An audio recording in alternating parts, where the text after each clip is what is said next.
जैसे कि आप लोग जानते हैं, अपन ने पिछली वीडियो में चिड़ियाओं को कैप्चर करने की कोशिश की थी, मगर अपन ने एक भी चिड़िया को कैप्चर नहीं कर पाए थे क्योंकि शायद अपनी किस्मत सही नहीं थी। मगर आज की वीडियो में अपन ने फिर घर के आंगन में चावल डाल दिए हैं और देखते हैं अब चिड़िया यहाँ पे आएंगी कि नहीं।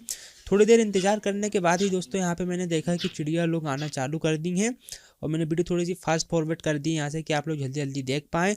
और दोस्तों थोड़ी ही देर बाद यहाँ पे ना बहुत सारी चिड़िया आ गई है। और दोस्तों अगर आप लोगों को अब ये देख के इनको पसंद आया है तो लाइक सब्सक्राइब जरूर करें, क्योंकि ये राम चिड़िया बोली जाती है, आजकल बहुत कम हो गई है ये। और दोस्तों थोड़ी देर में यहाँ पे देखना एक सांप भी हो जाएगा, मगर दोस्तों इसको मैंने जोड़ा हूँ कंप्यूटर से, तो आप लोग डरना नहीं, यहाँ पे कोई सांप नहीं है।